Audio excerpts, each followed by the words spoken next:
Hello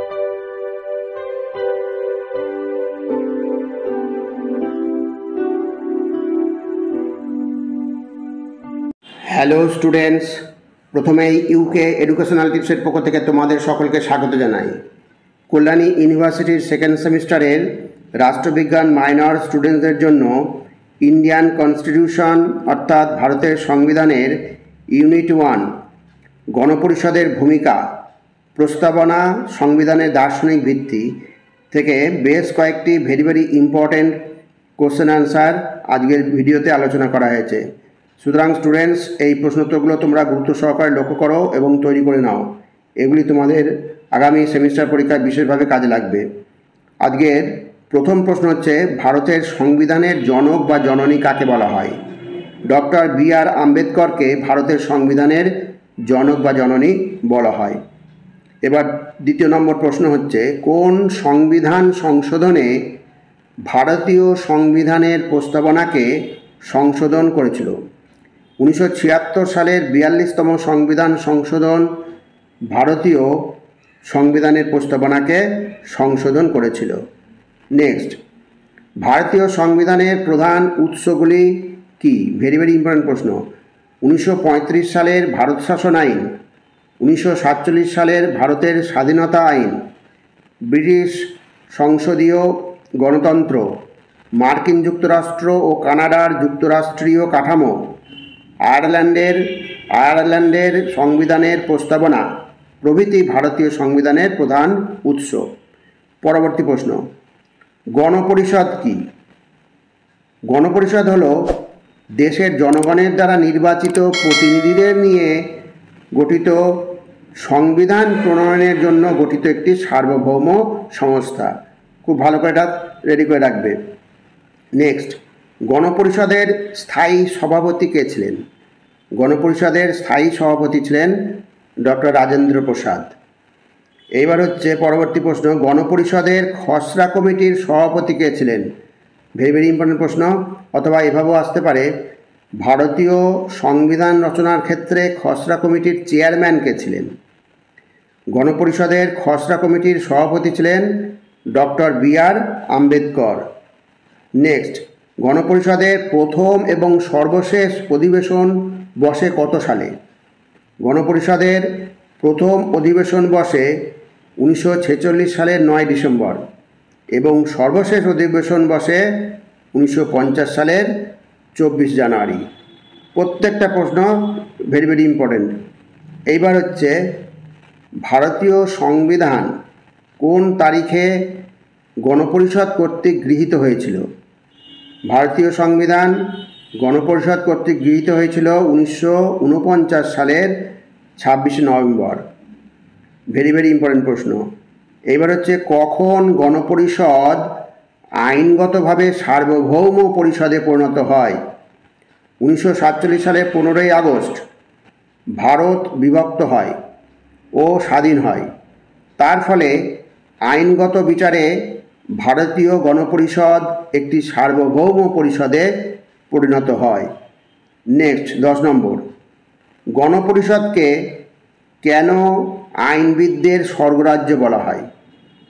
সংবিধান রচনার ক্ষেত্রে যে 21 জন সদস্য নেতৃত্ব প্রদান করেন তাদের মধ্যে 11 জনই ছিলেন আইনবিদ। তাই আইভর জেনিংস গণপরিষদকে আইনবিদদের স্বর্গরাজ্য বলে অভিহিত করেছেন। নেক্সট, গণপরিষদের প্রথম অধিবেশন কোথায় কখন অনুষ্ঠিত হয়? 1946 সালের 9 ডিসেম্বর দিল্লির কনস্টিটিউশন হলে সকাল 11টায় গণপরিষদের প্রথম বৈঠক অনুষ্ঠিত হয়। পরবর্তী প্রশ্ন, ভারতীয় গণপরিষদের উল্লেখযোগ্য সদস্য কে কে ছিলেন? ভারতীয় গণপরিষদের উল্লেখযোগ্য সদস্য হলেন doctor Rajendra Prasad, doctor B.R.. Ambedkar, Sardar Vallabhbhai Patel, Maulana Abul Kalam Azad, C রাজা গোপালাচারী, কে.এম. মুন্সি, আল্লাদি কৃষ্ণস্বামী প্রমুখ। নেক্সট প্রশ্ন হচ্ছে, গণপরিষদকে কে হিন্দুদের একটি সংস্থা বলে উল্লেখ করেছেন? ব্রিটিশ লর্ডসভার সদস্য ভাইকাউন্ট সাইমন গণপরিষদকে হিন্দুদের একটি সংস্থা বলে উল্লেখ করেছেন। পরবর্তী প্রশ্ন দেখো, গণপরিষদের পঞ্চম অধিবেশনের দুটি গুরুত্বপূর্ণ সিদ্ধান্ত উল্লেখ করো। গণপরিষদের পরিষদ অধিবেশনের গুরুত্বপূর্ণ সিদ্ধান্ত হলো, এক নম্বর হচ্ছে লর্ড মাউন্টব্যাটেনকে স্বাধীন ভারতের প্রথম গভর্নর জেনারেল হিসাবে নির্বাচিত করা হয়, আর 2 নম্বর হচ্ছে ডক্টর বি.আর. আম্বেদকরকে খসড়া কমিটির সভাপতি হিসাবে নির্বাচিত করা হয়। নেক্সট 15 নম্বর, গণপরিষদের কোন অধিবেশনে ভারতের প্রথম রাষ্ট্রপতি নির্বাচিত করা হয়? 1950 সালে 24 জানুয়ারি গণপরিষদের সর্বশেষ অধিবেশনে ডক্টর রাজেন্দ্র প্রসাদকে ভারতের প্রথম রাষ্ট্রপতি নির্বাচিত করা হয়। নেক্সট প্রশ্ন, গণপরিষদের কার প্রস্তাব অনুসারে সংবিধান ইংরেজি এবং হিন্দি উভয় ভাষাতে রচনার সিদ্ধান্ত গৃহীত হয়? গণপরিষদে ডক্টর রাজেন্দ্র প্রসাদের প্রস্তাব অনুসারে সংবিধান ইংরেজি এবং হিন্দি উভয় ভাষাতে রচনার সিদ্ধান্ত গৃহীত হয়। এখানে একটা জিনিস প্রিন্টিংয়ে ভুল হয়ে গিয়েছে, এই ডক্টর এখানে বিসর্গ হবে না, এরপর ডট দেবে, বিসর্গটা হবে না, ডট দেবে, ঠিক করে নেবে। ভারতীয় সংবিধানে 26শে জানুয়ারির গুরুত্ব কী? অথবা এভাবে আসতে পারে, ভারতীয় সংবিধানের ক্ষেত্রে 26শে জানুয়ারি 1950 তাৎপর্যপূর্ণ কেন? 1950 সালের 26শে জানুয়ারি স্বাধীন ভারতের নতুন সংবিধান কার্যকর হয় এবং ভারত রাষ্ট্র পরিপূর্ণ আইনগত সার্বভৌমত্ব অর্জন করে। ভেরি ভেরি ইম্পর্টেন্ট প্রশ্ন। এবার হচ্ছে, ভারতীয় গণপরিষদ প্রথম ডোমিনিয়ন আইনসভা হিসাবে কাজ শুরু করে কত সালে? ভারতীয় গণপরিষদ প্রথম ডোমিনিয়ন আইনসভা হিসাবে কাজ শুরু করে 1947 সালের 17 ডিসেম্বর। নেক্সট প্রশ্ন, ভারতের সংবিধানের সবচেয়ে গুরুত্বপূর্ণ অংশ কোনটি? ভারতের সংবিধানের সবচেয়ে গুরুত্বপূর্ণ অংশটি হল প্রস্তাবনা। নেক্সট, ভারতীয় সংবিধানের প্রস্তাবনায় কী ধরনের প্রজাতন্ত্র গঠনের প্রতিজ্ঞা নেওয়া হয়েছে? ভেরি ভেরি ইম্পর্টেন্ট প্রশ্ন।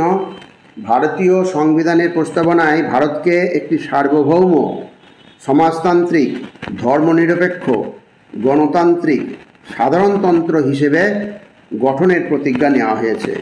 ভেরি ভেরি ইম্পর্টেন্ট প্রশ্ন। এবার হচ্ছে, গণপরিষদের যে কোনো দুটি কমিটির নাম উল্লেখ করো। গণপরিষদের দুটি কমিটির নাম হলো খসড়া কমিটি ও উপদেষ্টা কমিটি। নেক্সট 22 নম্বর, গণপরিষদের সংবিধান রচনাকারী খসড়া কমিটির কয়েকজন সদস্যের নাম উল্লেখ করো। এটা তোমাদের আজকের ভিডিওর শেষ প্রশ্ন। উত্তরটা দেখো, গণপরিষদে সংবিধান রচনাকারী খসড়া কমিটির কয়েকজন সদস্য হলেন, এটা আল্লাদি হবে, Alladi Krishnaswami Ayyar, DP Khaitan, TT Krishnamachari, N Gopalaswami Ayyangar প্রমুখ। তাহলে স্টুডেন্টস, যে প্রশ্ন উত্তরগুলো করে দেওয়া হলো প্রত্যেকটাই ভেরি ভেরি ইম্পর্টেন্ট প্রশ্ন। তোমরা অতি অবশ্যই এগুলো দেখো এবং গুরুত্ব সহকারে তৈরি করে নিও। এগুলি তোমাদের আগামী সেমিস্টার পরীক্ষায় বিশেষভাবে হেল্প করবে। যাই হোক স্টুডেন্টস, ভিডিওটা যদি ভালো লাগে অবশ্যই সাবস্ক্রাইব করো, এর সাথে একটা লাইক দিও এবং তোমার ফ্রেন্ডসদের মধ্যে ভিডিওটি শেয়ার করো। তাহলে স্টুডেন্টস, আজকে এখানেই শেষ করি। তোমরা সকলে ভালো থেকো, সুস্থ থেকো, সুস্থভাবে পরীক্ষা দিও। Thank you very much.